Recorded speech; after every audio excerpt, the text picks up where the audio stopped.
Hello and welcome back everybody to Doing the Dishes, my segment on YouTube in which I challenge myself to create a dish from every single country in the world.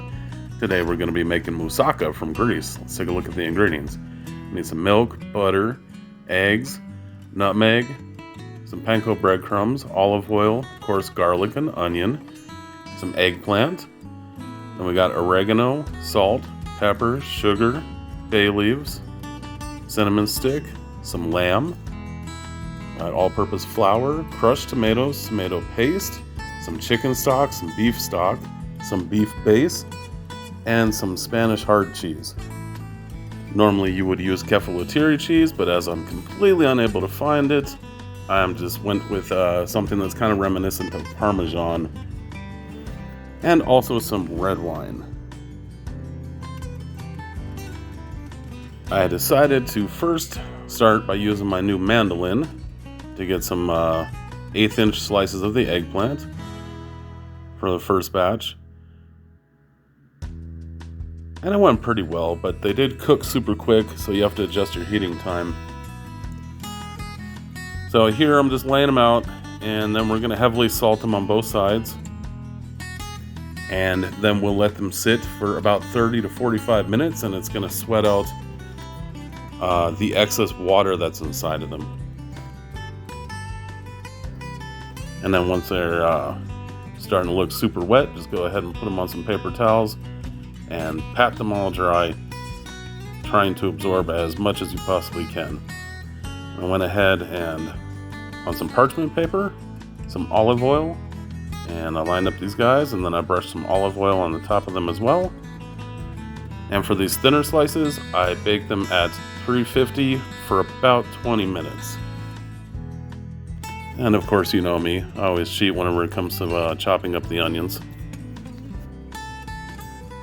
Now these are thicker ones that I cut by hand. They were probably somewhere between 1/4 and 1/2 inch a piece. And then I went ahead with the same thing we did before, just salt both sides evenly, let them sit for 30-40 minutes, and then use paper towels to soak up as much moisture as possible.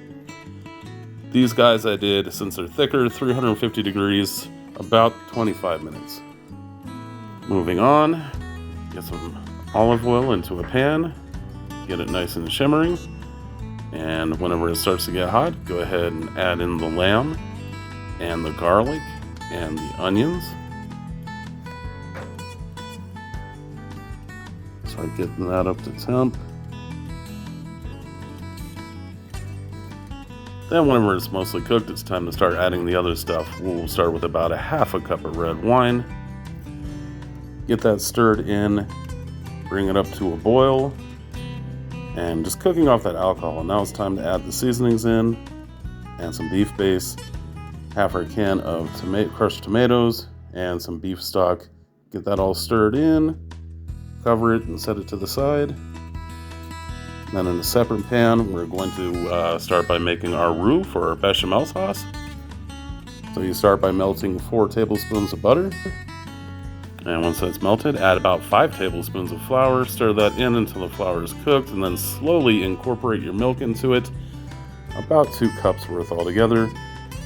That'll start coming up to a simmer, and it will start getting thick. Just keep stirring it with the whisk. And then we'll season it with some salt and pepper and the nutmeg as well.